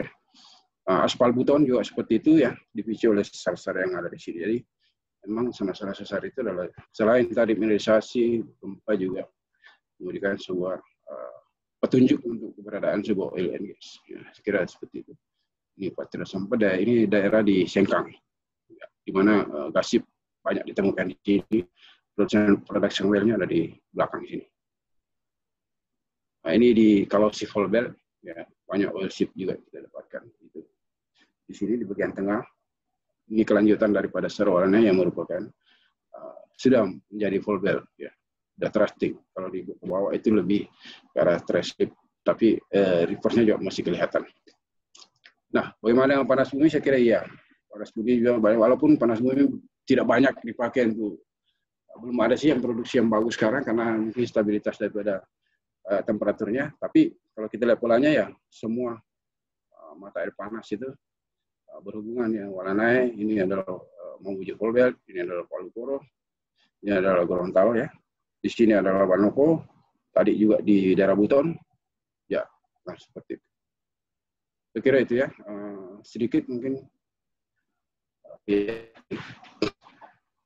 gambaran ya bagaimana air meteorik masuk di zona sesar dan kemudian kembali keluar di permukaan bumi yang dikatakan sekarang sebagai materi panas. Ya, mungkin ya gradien geothermal yang membuat panas kemudian dia muncul kembali di bumi. Beda dengan daerah vulkanisme. Kalau di Sulawesi ya hanya vulkanisme aktif itu ada di utara. Yang sekarang Lahendong yang diproyeksikan untuk tenaga panas bumi. Nah, yang terakhir mungkin yang bisa saya share hari ini adalah skala dan metode observasi. Saya sudah banyak sebenarnya bisa dengan petrografi ya. Ya intinya dari GIS kemudian dari peta topografi kita bisa membuat sebuah lineamen analisis daripada lineamen struktur. Tapi untuk memastikan lagi apa yang terjadi di situ, betul apa yang terbentuk, kita bisa melakukan dengan survei ya, dikatakan mesoscale. Bahkan kita bisa lebih detail ke arah petrografi seperti yang tadi. Sehingga tentu Pertama tadi untuk mineralisasi tentu harus petrografi untuk melihat apakah biji-biji itu ada di sana dan tentunya dia membawa gol atau tidak. Bahkan sekarang banyak yang pakai TEM ini, yang pakai termination electron ya untuk melihat kristal latisnya. Dan SEM juga banyak dipakai yang gandeng dengan EWC ya. Jadi skala makro sampai di skala mikro itu bisa dipakai untuk analisis. Petrografi saya kira ya sudah digambarkan tadi ya, rotasi, kemudian sirben, foliasi, port, ya, bisa. Hanya saja dalam analisis, karena ini perlu sebuah geometri, kita perlu mengambil sampel secara orientation sampling ya. Kita harus mengambil sampel yang secara sejajar foliasi, tegak lurus foliasi itu harus menjadi pertimbangan. Ya. Kemudian ya seperti ini sampelnya di lapangan, sebenarnya mulai dari lapangan itu harus diorientasikan. Karena kita butuh arah, butuh geometri. Jadi bahkan mutually perpendikular daripada sebuah T-section itu penting. Pertama ini untuk kelanjutan, untuk menggunakan ya ada namanya prefer orientation kuarsa untuk menentukan apakah betul-betul kita berada di shear zone atau kita berada di meson atau tidak kita berada di situ, kita hanya berada di wall rock saja. Itu bisa kita pakai.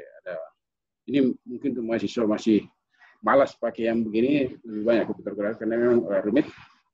Ada namanya Universitas Tek ya, bisa kita pakai untuk melihat orientasi sumber C yang daripada kuarsa tadi, sehingga kita bisa tentukan kita berada di mana.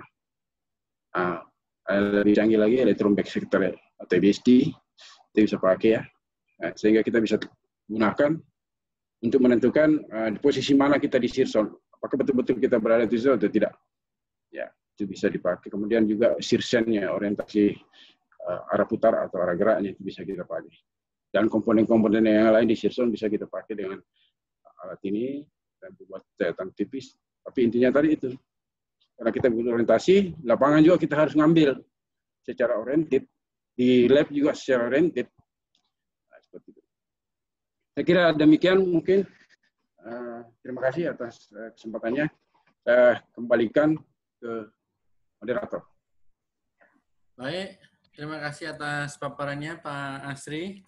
Untuk selanjutnya kita akan ada sesi tanya jawab atau tanggapan. Silahkan dari yang hadir hari ini untuk memberikan tanggapan atau pertanyaan kepada Pak Asri terkait dengan materi yang telah diberikan. Silahkan. Ada yang ingin bertanya? Bu Ratna mungkin? Oke, Bu Ratna ini. Oh, silakan, ini ada yang tunjuk tangan nih Pak. Dari Pak Asrul. Silakan Pak Asrul. Azrul ya, maaf, silakan. Halo. Ya, silakan Pak. Oke, terima kasih Pak Asri. Saya Asrul dari di Sorowako kebetulan. Ini saya mau tanya asosiasi apa namanya ya, kontrol struktur shear zone ini apakah ada pengaruh dengan serpentinisasi itu sendiri?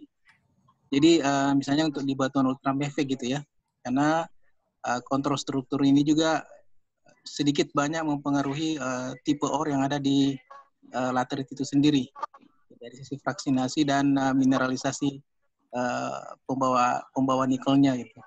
Nah, mungkin bisa ada penjelasan sedikit terkait dengan hubungan antara serpentinisasi yang terjadi di batu ultrabasa dengan proses shear zone yang ada sekarang ini. Terima kasih Pak Sri. Ya, terima kasih Pak Sul. Bagaimana Pak Bambang? Langsung saja. Silakan langsung Pak. Ya, terima kasih Pak Sul dari PT Vale. Memang di Vale ini ultramefik, ya, ultramefik di mana umumnya adalah laterisasi ya, atau bagian daripada East Sulawesi Valley ya. Ya betul bahwa zona-zona di bagian pinggir daripada sebuah emplacement of violet itu adalah zona-zona di mana serpentinisasi terjadi. Ya, kalau kita lihat tadi polanya, serpentinisasi itu sudah terjadi lebih di atas dibanding posisinya awalnya daripada sebuah violet. Makanya plan-plan atau gerusan yang diperlihatkan oleh serpentinisasi itu adalah proses di mana dia menuju ke arah arah exposure atau kalau di metamorfi dikatakan exhumation. Jadi memang kalau tidak salah sudah ada intervensi air juga ya permukaan kalau untuk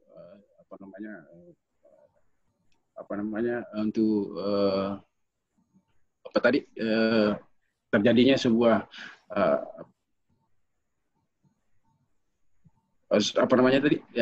mineral apa Pak? Bukan mineralnya tadi. Batuannya. Serpentin ya. Kata-kata serpentin ya. Proses serpentinisasi itu ya maksud saya. Proses serpentinisasi itu adalah sudah gerakan dari zona yang dalam ke arah atas. Dari posisinya sebenarnya makanya fall slip itu banyak kita temukan di plan daripada sebuah serpentinisasi. Jadi mungkin pada saat emplacement ataukah gerakan exposure daripada sebuah ophiolite. Itu menarik memang. Kemarin juga ada yang tanya karena tadi banyakkan saya jelaskan adalah kuarsa ya. Banyak yang tanya bagaimana kalau batu yang tidak mengandung kuarsa ya. Seperti itu. Dan juga tentu bukti-bukti daripada yang lain seperti breksiasi dan sebagainya tetap ada asosiasinya. Jadi kalau di zona-zona di Sorako tentunya adalah sol daripada zona daripada ophiolite Sulawesi ya. Karena bawah itu adalah bagian di mana dia merupakan jalur naiknya. Tentu serpentinisasi akan banyak kita temukan di area-area pinggir pertemuan antara litologi yang metamorfik yang berbeda. Ya, makanya di situ kadang-kadang ditemukan orang istilah ada milans dan sebagainya karena itu adalah jalur-jalur sebenarnya jalur akresi ya akresi di mana ophiolite dengan metamorfik. Ya, saya kira serpentinisasi atau serpentinisasi itu ya dari mineral serpentin itu adalah sebuah bagian daripada sirson juga. Di tengahnya itu kadang-kadang tidak, dia lebih masif adalah ultra basic semua, predatite semua, tapi di bagian-bagian tertentu. Jadi mungkin polanya setelah dia menuju ke atas itu adalah proses yang dialami oleh sirson. Seperti barangkali penjelasannya Pak Amir, Pak Asrul, sementara. Baik, bisa saya tambah sedikit? Ya, silakan Pak. Ya, jadi gini, kan ada juga Pak sekarangnya ada pendapat bahwa serpentinisasi itu terjadi ada proses karena pengaruh intrusif, tapi ada juga yang terbentuk karena pengaruh umumnya dikontrol dari struktur ketika emplacement dan ketika sudah di permukaan, kemudian ada struktur sekunder berupa sesar geser atau sesar naik yang terbentuk. Nah, saya lebih condong menganut bahwa serpentinisasi bahwa terjadi karena proses abduksi dan proses struktur ikutan setelah terjadinya proses emplacement ini.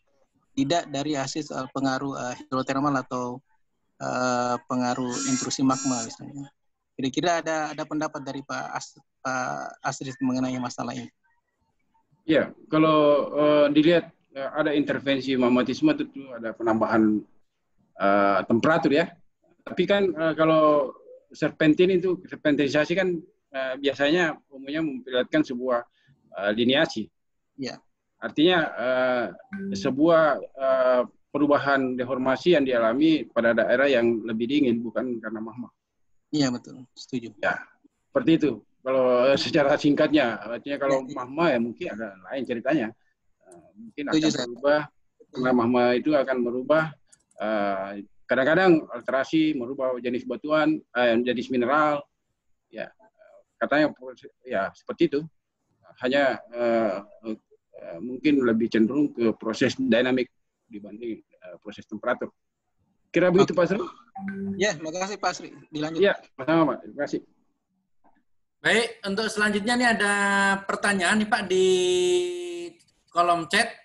Bapak mungkin bisa lihat langsung ya. Dari Johnson A. Paju. Ini ingin bertanya, selain memberikan indikasi adanya hidrokarbon, apakah ada hubungan tipe foliasi atau non-foliasi batuan terhadap proses leaking dan sealing dari trap dan reservoir hidrokarbon, Pak, di bawah permukaan. Selain luas dan dimensinya, apakah korelasi langsung terkait besar kecilnya presentase matrik juga terkait? Bisa lihat, Pak? Ya, ya. Oke, oke. Ya, makasih Pak Johnson sama Pak Ujud. Ini dari apa namanya? Dari minyak ya. Ya, memberikan indikasi adanya hidrokarbon. Jadi tadi untuk hidrokarbon ya untuk pola trap tentu kita akan melihat lebih ke arah luar daripada shear zone ya. Shear zone itu mungkin tadi saya gambarkan hanya merupakan sebuah jalur konduit migrasi melalui jalur struktur ke arah di mana reservoir apa namanya minyak dan gas itu tertrap di sebuah reservoir. Kalau untuk sealingnya saya kira tidak. Sealing kalau ada shear zone justru sealing ini tidak justru minyak itu akan lepas di permukaan. Ya, kalau menurut pertanyaan tadi. Kemudian tipe foliasi non foliasi terhadap proses leak. Saya kira foliasi ini sedikit agak berbeda ya. Jadi yang ada sekarang itu yang trapping itu adalah trapping fracture. Artinya reservoir itu bisa masuk fracture. Untuk foliasi sendiri ini kan zona yang paling dalam. Artinya kalau merunut kepada posisinya dia di metamorfisme, hidrokarbon tidak akan terbentuk. Sementara hidrokarbon itu lebih banyak tergenerate karena beban daripada stratify yang ada di atasnya. Saya kira akan seperti itu Pak Johnson ya. Kemudian dimensinya untuk matriks ya. Matriks saya kira tetap sama. Kita akan berada di luar shear zone. Kalau shear zone itu adalah jalur sesar ya. Jalur sesar itu hanya jalur migrasi hidrokarbon saja. Sementara kalau untuk besar kecilnya porositas, matriks dan sebagainya lebih banyak ke lebih banyak ke area reservoirnya, lebih agak keluar daripada mungkin di zona damage lagi keluar sedikit. Ya, seperti itu. Saya kira begitu barangkali Pak Johnson ya. Makasih pertanyaannya. Ya, terima kasih Pak Asri. Ya. Yang lain silahkan. Yang ingin bertanya, ini mumpung ada ahlinya di bidang struktur. Silahkan yang lain, tidak ada? Tidak ada mahasiswa mungkin? Ya, dari mahasiswa. Mahasiswa nggak boleh bubar dulu sebelum bertanya. Ya, ya. Silahkan dari para mahasiswa. Yang ingin bertanya, yang mungkin yang akan melakukan pemetaan atau kuliah lapangan, silahkan. Kalau mahasiswa biasanya kalau sudah ada lineamen, ya sudah jadi Pak, batas struktur itu. Nggak perlu lagi pusing-pusing cari. Memang sih untuk data struktur kadang-kadang susah, sangat laki kalau kita temukan. Tapi kita harus kalau paham. Dari lineamen aja Pak ya? Iya, lineamen biasanya dipakai itu. Apalagi JIS sekarang lebih bagus. Oh, memanfaatkan teknologi Pak? Ya, teknologi ya. Silakan yang lain. Oke, kalau kayak gitu saya kan Pak kan kalau saya sering punya masalah Pak, artinya memastikan yang orientasi sesar itu lah Pak. Artinya kan mana yang betul-betul yang blok yang masih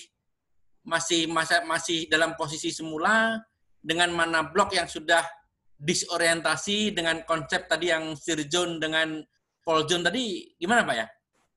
Oh iya, ini kadang-kadang memang tadi ya tentu intensitas fracture dulu yang pertama kita lihat ya intensitas fracture. Jadi biasanya yang banyak fracture itu yang bergerak. Jadi kalau kita lihat tadi posisi yang di atas ya secara horizontal memang seakan-akan balance antara dimet di sini kiri dan kanan terus ke arah wall rock.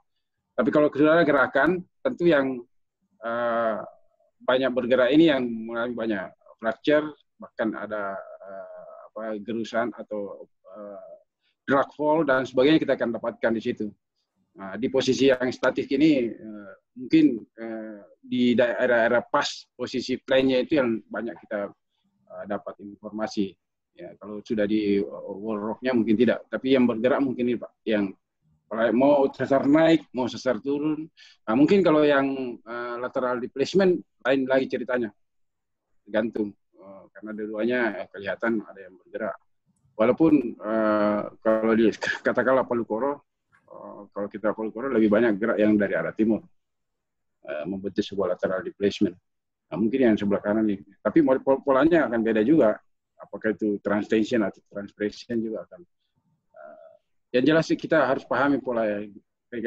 Kita bisa tahu bahwa kita berada di sini. Ya seperti itu barangkali Pak. Ini penjelasannya. Baik, terima kasih banyak. Yang lain yang ingin bertanya silahkan. Untuk saya lagi bertanya nih Pak.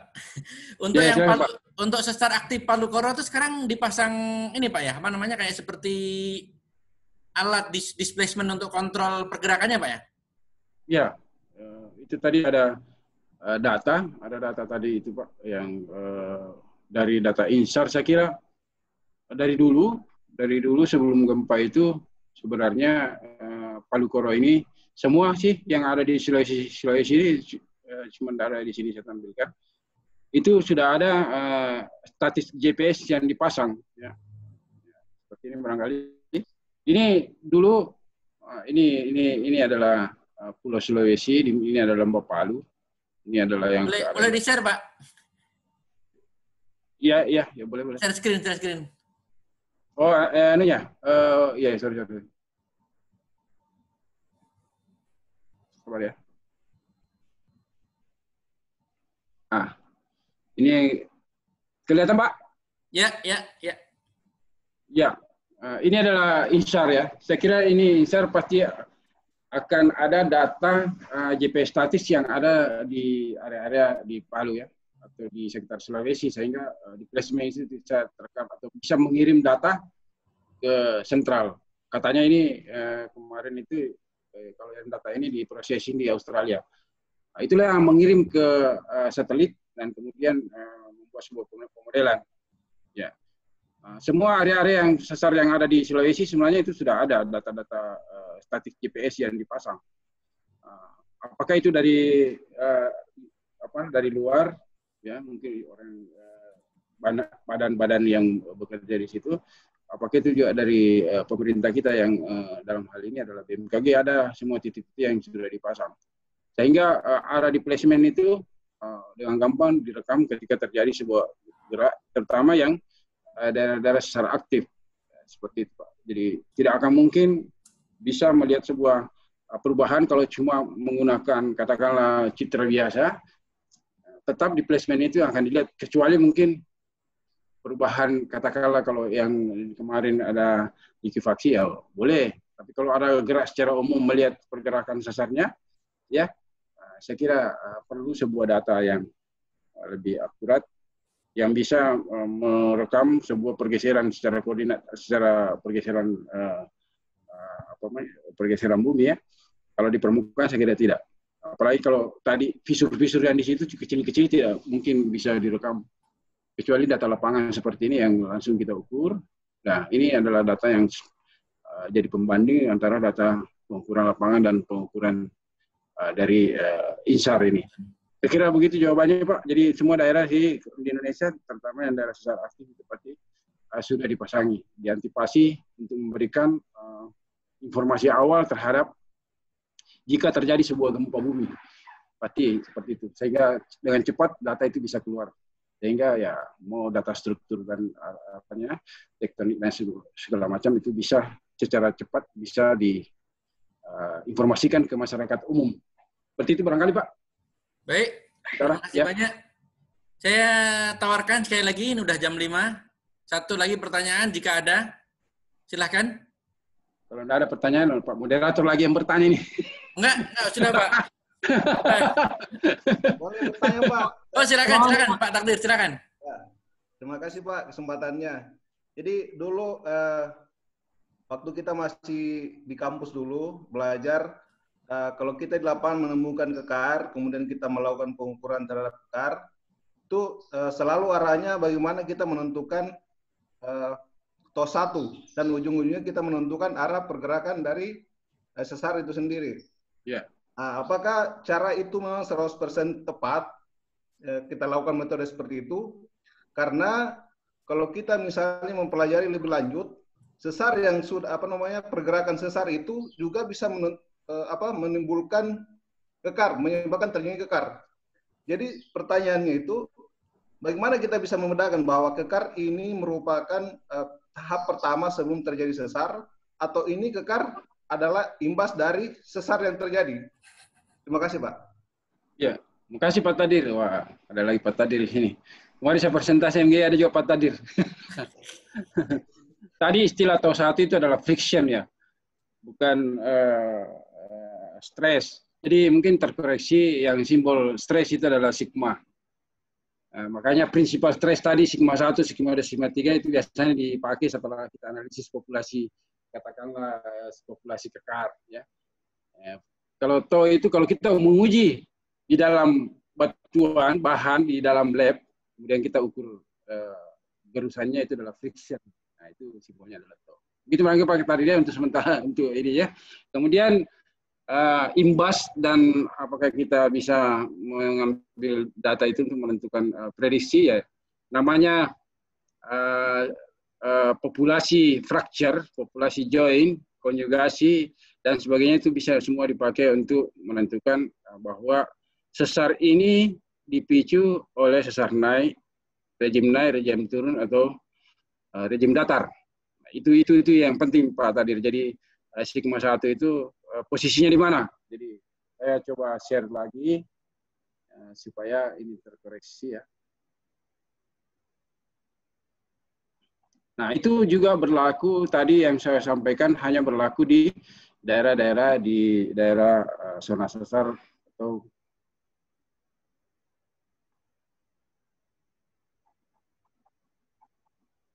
kelihatan Pak ya? Kelihatan ya? Kelihatan Pak. Ya, oke. Ya, kita pakai Andersonian ya. Ini yang saya maksud. Jadi tadi itu kalau TO itu adalah friction di sini. Kalau arah gerak principal stress sigma 1, sigma 2 dan sigma 3 itu yang dipakai. Jadi kalau misalnya kita sudah dapat populasi struktur kita dari data struktur konjugasi, kekar, apapun jenis fracture, kita bisa tentukan bahwa dari stereografi itu, ya, stereografi kita tentukan bahwa sigma 1 itu berada di mana. Sehingga kita bisa tentukan bahwa kalau sigma 1 berada di tengah, maka itu adalah umumnya adalah sesar turun. Ya, sigma 2-nya di tengah, itu sesar geser. Ya. Kemudian sigma 3 di tengah biasanya sama mirip dengan ini, pola data-data gempa. Itu adalah sesar geser, jadi sesar naik. Jadi seperti itu Pak Tadir. Jadi populasi itu dipakai untuk menentukan, ya terutama kalau kita berada tadi di mengambil data, katakanlah mengambil data di sini ya, mengambil data di sini, tidak di sini. Kalau di sini langsung barangkali ya, pasti satu arah yang kita harus kita dapatkan. Lain kalau di false slip. Tapi kalau kekar-kekar ini yang kita ukur, tentu ini akan mendukung bahwa ini yang terjadi di sini dipicu oleh sesar naik, sesar geser atau sesar naik, sesar mendatar.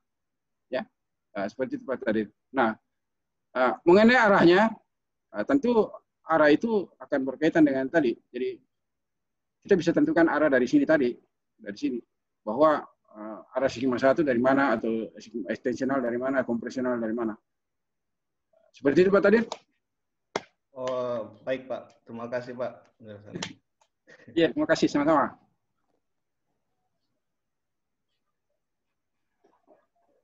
Ada ini pertanyaan Pak di chat. Oh iya, ya dari Pak Masri.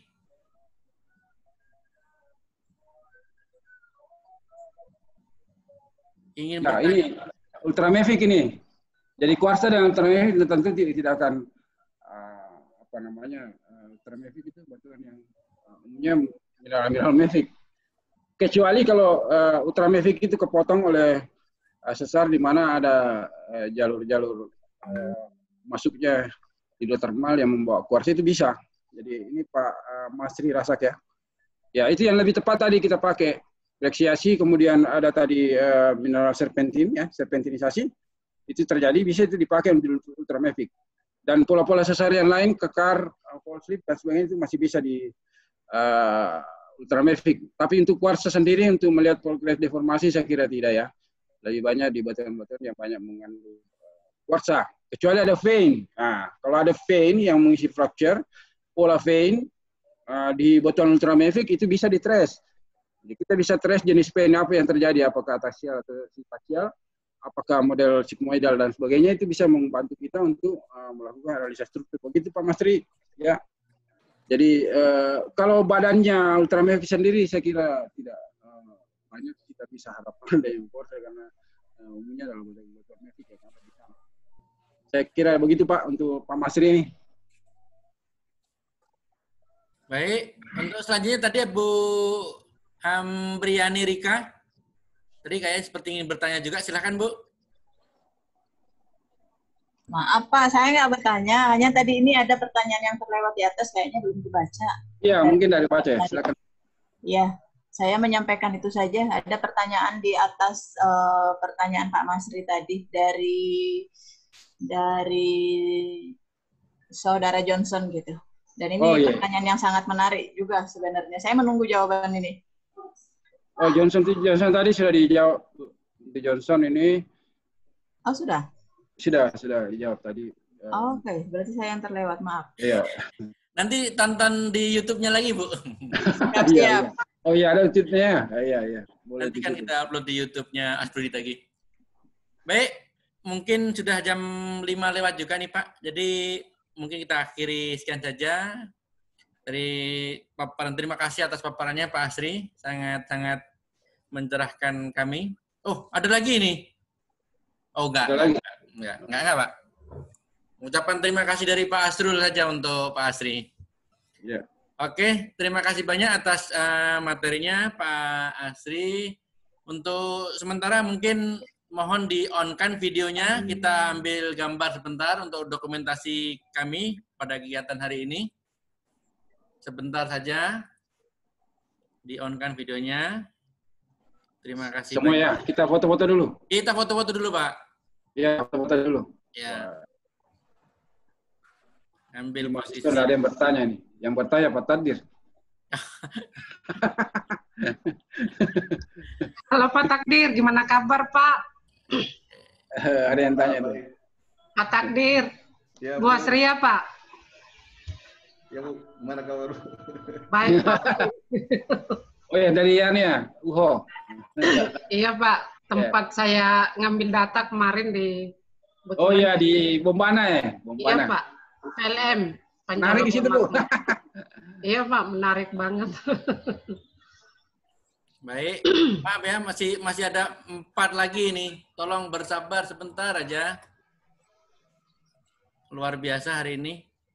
Tadi sebelum sholat tadi sampai 125 kalau nggak salah. Oke. Mohon bersabar, mohon maaf ya nih yang selanjutnya.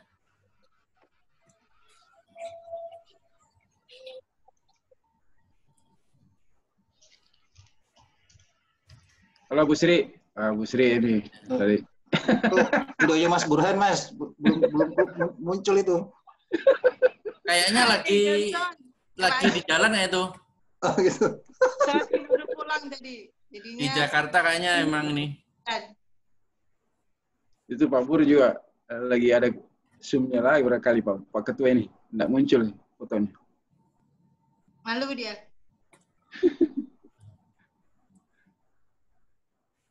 Oke.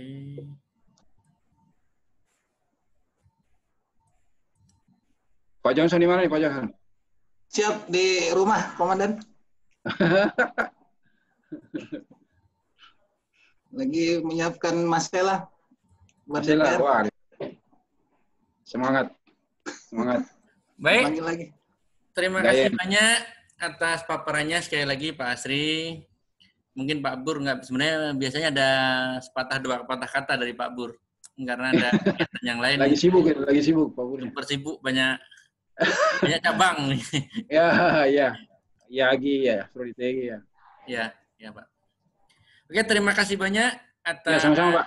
paparannya Pak. Sekali lagi terima kasih banyak juga untuk kawan-kawan dosen-dosen di kampus lain, juga pada para mahasiswa yang sudah aktif dalam kegiatan ini. Selamat berakhir pekan, karena 3 hari ke depan sepertinya liburan yang cukup panjang.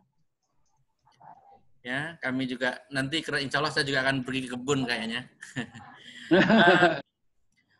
Saya mohon maaf jika ada salah atau kurang mengenakan dalam membawakan kegiatan ini. Insya Allah nanti kalau mau melihat ulang akan ditayangkan dalam YouTube ya, YouTube Asproditegi. Materi-materi yang lain juga yang secara copyright lulus sudah terupload. Silahkan untuk melihat. Ada paparan tentang geostruktur yang secara umum oleh Pak Jatmiko juga terkait mungkin dengan mata kuliah ini. Silahkan ditengok di link YouTube-nya Asproditegi. Mungkin sekian saja, Pak. Ada yang mau disampaikan, Pak? Ya, saya tidak ada, Pak. Artinya cuma menyampaikan ucapan terima kasih atas atensinya semua. Saya kira untuk lebih lanjut ada di YouTube untuk lihat kemudian istilah-istilah tadi untuk mahasiswa. Saya kira dengan gampang sekarang kita bisa cari definisi-definisi yang ada di internet ya. Kita bisa googling. Kira demikian. Mudah-mudahan ada manfaatnya. Terima kasih. Terima kasih. Ada Bu Sri ya? Ada ini foto-fotonya udah selesai ya Pak ya? Fotonya udah selesai belum Pak? Udah. Udah, mau foto lagi? Oh, udah Pak. Halo Bu Sri. Halo Bu Sri. Baik, silahkan saja yang mau live, silahkan saja. Mungkin yang mau nyapa kawan yang lain silahkan. Sambil saya sip ini. Terima kasih banyak para mahasiswa, para dosen kalian. Mudah-mudahan untuk Jumat ini kalau info dari Pak Ketua mungkin kita akan libur. Insya Allah di hari Rabu depan akan ada kuliah yang lain nanti. Kenapa, Bu? Libur bersama 1 Muharram. Oh iya, ya. Sekalian. Cuti bersama. Cuti bersama nih.